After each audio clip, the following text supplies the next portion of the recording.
আসসালামু আলাইকুম। আজকের ভিডিওতে জন্ম সনদ নিয়ে একটি গুরুত্বপূর্ণ তথ্য দেওয়ার চেষ্টা করব আপনাদের।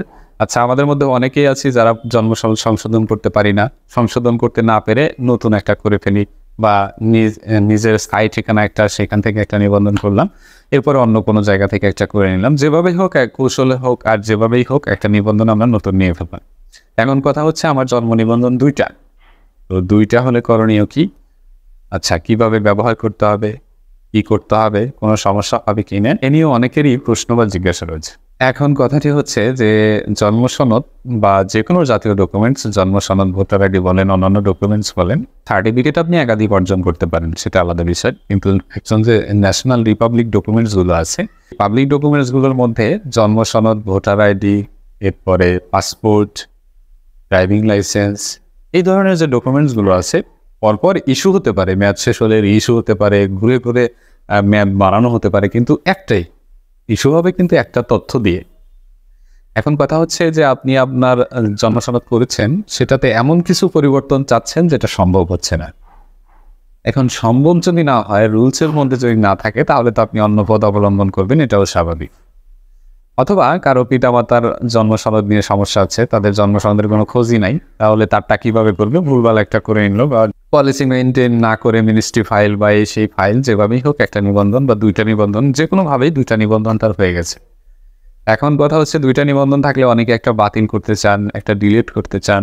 হ্যাঁ, ডিলিটের অপশন নাই যে তা না, ডিলিটের অপশন ছিল এবং আছে, কিন্তু সেটা প্রক্রিয়াটা খুবই জটিল। তো যদি আপনার নিবন্ধন ২টা হয়, তাহলে আপনি যে কাজটা করবেন, আপনার যেকোনো একটা আপনি ব্যবহার করবেন, আরেকটা ধরেন ছিঁড়ে ফেলে দিলেন অথবা ঘরে ফেলে রেখে দিলেন।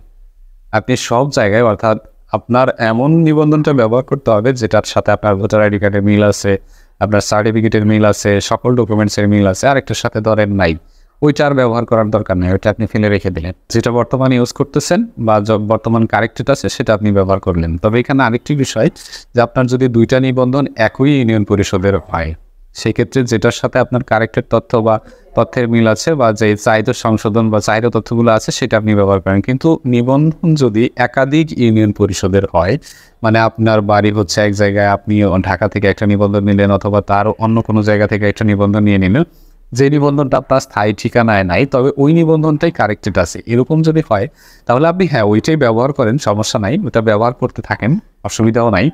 ভোটার আইডি প্রোফাইলের মধ্যে যদি নাম্বারটাও থাকে, তাতেও কোনো অসুবিধা নাই, আপাততের জন্য, পরে আপনি চেঞ্জ করে নিতে পারবেন। কিন্তু আপনার যে স্থায়ী ঠিকানা, অর্থাৎ আপনার যে স্থায়ী ঠিকানা, আপনার যেখানে বাড়ি, আপনার যেখানে ঘর বাড়ি আছে, যেখানে আপনি বসবাস করেন, ওইখানকার ইউনিয়ন পরিষদের যে নিবন্ধনটা আপনি নিয়েছেন, সেই নিবন্ধনটাকে সুযোগ থাকলে সংশোধন করে নেওয়ার চেষ্টা করবে।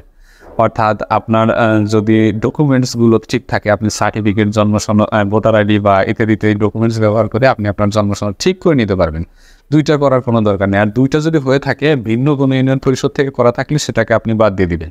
আপনার স্থায়ী ঠিকানার পরিষদ থেকে যেটা আছে সেটা আপনি ব্যবহার করবেন।